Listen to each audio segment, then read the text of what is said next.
Hey everybody, welcome to Workforce Gaming. I'm Brad, here with Doug. Hey. We were sent over a code for Citizen Sleeper, which is a very, very interesting game. So, Yeah. Citizen Sleeper is basically a visual novel D&D campaign on a spaceship. Survival game. Okay. I could kind of throw all that out there. So, Sure. I want to just kind of start with mechanically of what this game is, because if you don't understand the mechanics are the immediate turnoff. So I actually tried playing Yeah. this about a year ago when it came out. I had like I don't even remember how I played it. Oh, I think it was on Game Pass. Probably Game Pass. Yep. Yeah. And I think I turned it on and I played it for literally 10 minutes. Went, this feels very cool, and I am not in the mood for it right now. Yeah. And turned it off. So what it is you basically just have, and the game starts with just a wall of text on the right side. It is a very much a visual novel. You are constantly reading things, interacting with characters, making dialogue choices as you go through. So it is a lot of reading. It is a lot of just picking and choosing. You really have no visuals outside of the spaceship itself and character portraits. Oh, weird. What do you mean? Like there's just like a single shot of the spaceship and then just character portraits? So when you're talking, it's just a wall of text with the character that's talking their portrait there. Yeah. And then when you're actually interacting, which we'll get into in a second, it's basically just a 3D model of the spaceship that you kind of zoom over and click on the part that you want to go to. Oh, okay. Gotcha. So, I mean, there's no cutscenes, there's no character moving, your character is never shown. These characters don't interact. It's all just that wall of text. So it's like live or die by the writing, basically. Exactly, which we'll just say is phenomenal. It's so well written. We'll get into the story in a second too, but it is live or die by that. So again, when I turned it on a year ago, and I just went, I've literally just been reading for 10 minutes. This is not what I wanted at like 11:30 at night, where I just wanted to try out a cool game. So that needs to get out there. The other part of the game that you're doing is every day, or what they call a cycle, you wake up, you get a certain number of dice. It can max out at 5. But depending on how your character has been, because you're in a robot body that is slowly decaying, you get fewer dice to do things. And basically your dice let you do that many actions each cycle. So if you have 5 dice, you can do 5 action items that time. 1, you've got a worse chance of it happening. I think 6 is the max number. Better chance of it happening, just, kind of D&D-esque there. And then basically what you can do is you just kind of scroll across. The ship is basically a ring, and you just kind of scroll across it and you go, okay, I want to go to the bar. What can I do at the bar? Who can I talk to at the bar? What can I find out at the bar? And again, and that's where it is just walls of text. So you go to the bar and it just kind of zooms in on it. You've got 3 options: buy a drink, you can work a shift at the bar, or maybe your light spoilers, you can turn the bar into like a distillery, and maybe you're every turn doing some action to build this into a distillery. Oh, interesting. So do you know, so like how many options are you given per, like, so if I have 5 actions to make, how many actions could I take like per turns total? Like, is it like 30 different options to make or something? As you go on, you get much more.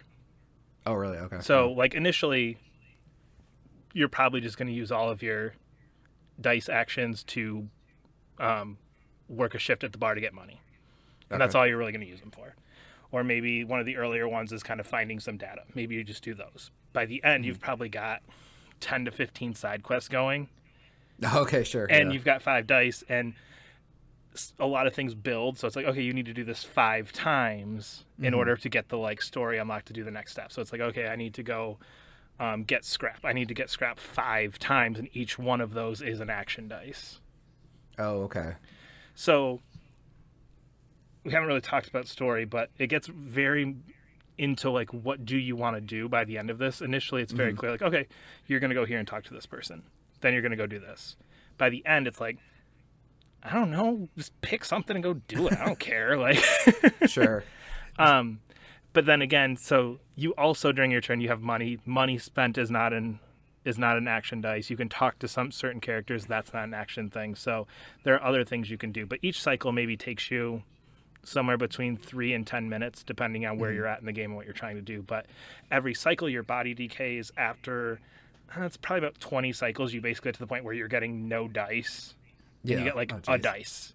So you're like, and then you can buy basically this game's equivalent of medicine to reload that but it's expensive. So it's like you can Yeah. kind of get screwed into where you're just like, go to cycle, wake up. There are also certain events that run on a cycle timer where it's like, this will happen in 5 cycles. So if you didn't do this other thing, this isn't going to happen. Do you like? I mean, so are you kind of like as you're getting closer and closer to the wire, you're like, I just got to commit one way or the other to whatever this is. So and then to follow up to that, do you end up with just like 15 half finished stories by the end, or how does that? So, kind of very light gameplay spoilers. There is very clearly like a point of no return. Oh, okay, So sure. you can, there are certain things and events in there that will happen that will kind of cancel out other events if you Oh, don't do okay, them. interesting. Sure, yeah, But yeah, there is definitely like at the end, I think I had like probably 9 open objectives still when I yeah, went through the last step. It's like, okay, this is kind of your last step.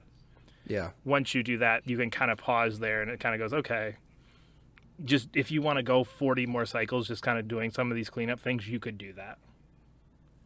Oh, okay, interesting. So it All does right. have that. There is definitely like a sense of like, okay, we need to go, we need to go, we need to go. But there is kind of a couple of points where it's like, okay, you can kind of chill for a second here and there to kind of Yeah, map up some stuff. So you can kind of go there. But I do kind of want to get into the story a little bit yeah. because that's kind of the basics of the game. And again, I think if that all sounds good to you, the rest of this is easy because it's flawless and fantastic. Hmm. My warning on this game would be if that stuff sounds boring to you, this game will be boring to you.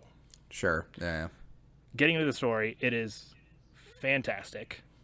It is very much the anti-space capitalism. yeah. Every Hmm. country, planet, government is trying to screw everybody over and all this other stuff. So basically, your character wakes up as what's called a sleeper in this universe. So basically, you, as a person, decided to transfer your entire mind and psyche into a robotic body owned by a corporation. And you wake Okay. up when you become a sleeper, you have no real knowledge of your prior life and you are owned and a piece of property of this corporation. You are trying to Okay. escape from this corporation, which is how you wound up on this thing, is because basically you ran away.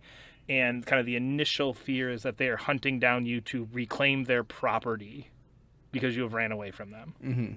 And that's kind of where the game kicks off. From there, it's lots of like, okay, you're being tracked. Could you disable your tracker? There's a ship coming. Could you get on the ship?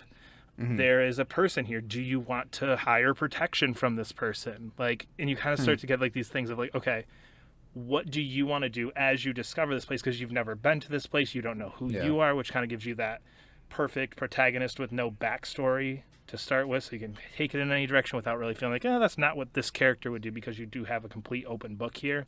Hmm. And it almost gave me like a little bit of anxiety with it, where it was just constantly like, but is that the right choice? Do I want to do that? Ooh, do I want to spend my Sure. cycle here? Do I want to go that way? And again, there are a ton of different things. There's a whole bunch of stuff that I didn't really mess with, where I was like, that doesn't sound interesting to me. I'm not gonna get into that too much. And it's just constantly this exploring. The characters there are very interesting. Every conversation side quest you complete, you kind of learn a little bit more about what this space station is. You learn a little bit Hmm. more about these corporations that are working and how like they've developed things and it's gone that way. Just to tie it back into something else I like, it's kind of like The Expanse with the Belters, where it's like these people have kind of been beaten down to like Hmm. death and nobody gives a shit about them, and we're just kind of stuck on this station and we're living life the best that we can. And these corporations came in and did this to us, but this person came in and we thought they were going to help us, but they didn't. And oh yeah, that family's been trying to open that bar since the station. It's just all this kind of history and stuff. It's just super super interesting. The writing is great. The characters are interesting. It's so good. I know there's a lot of options, but is it good guy option, bad guy option, or do you find yourself kind of making like I know you typically play Paragon. That's kind of like just catch all for for like playing the good guy sort of stuff. But like, was there decisions you're making like I'd probably not be the bad guy, but I need to do this for my own survival sort of thing? There's a couple where I was like, I feel like I'm really gonna get screwed if I don't pick this. Yeah. Um, One of the earlier quests is basically this guy's coming to hunt you down, and it Hmm. very much kind of tempts you into certain directions with how you handle him once he eventually does arrive. Yeah. That gives you kind of that like, oh, I don't want to pick that one, but I really feel like I'm going to get screwed if I pick the other one. Like, I don't know what would even happen if I try. You know what I mean? That kind of thing. Yeah, like you feel kind of grimy after you choose certain Yes, there stuff. are lots of Oh, that's cool. grimy choices. I love stuff like that. That's always my Lots favorite. of, especially in the side stories. There's lots of grimy Yeah. stuff where it's like you can take 5 cycles to learn about this, or you can take 2 cycles and just steal all of it and be done with it. Like there's lots Oh, of sure. that Oh, kind of fun. Yeah, stuff yeah. where it's like clearly you're doing the wrong thing, but like it's 1 cycle versus 5. Like come on now. Yeah. And I gotta survive this situation sort of Yeah. thing. That's cool. It does have those survival game elements, but I don't really care for survival games, and I feel like this one implements them with them having penalties, with it never feeling like you're completely going to get screwed because Yeah. you have so much heads up on stuff. You have basically 2 bars you're monitoring. One is your basically how many cycles until your body decays and you lose all your dice, and then like an energy one that affects how much you decay every time. They're very easy to refill, and it never really gave me that like survival game like, ugh, I just need to go do this because they're just Yeah. quick and easy. But it definitely gives you a little bit more of that weight too of like, oh, I got to do this, or like you said, I'm going to kind of fall apart. So It's less maintenance and more like my decisions matter. Like I have limited yes, resources, my decisions matter. Not that yes, this is just maintenance. is Yeah. now the time that I go and like refill my bar so I can get back to 5 dice, but that's going to cost me 100 of my 130 credits. Yeah. Or do I spend the 50 credits to go do this side quest that I wanted to do? It's a lot of those types of decisions. That's And cool. yeah, I'm going to need to buy that medicine eventually, but now I'm running with 2 dice. If I do it, then I'm back up to 5 dice. So then maybe I can do this, but I don't have any money. So do I go back and work? It's so That's many fun. decisions, and it just plays in your brain so much. It's very interesting. It's fantastic game, but I do think it is very specifically for certain people. And you being one of those people. Me being one of those people. But we are Workforce Gaming. We try and get new videos up every Monday. Leave a comment below. Subscribe to our channel. We'll see you later. Bye.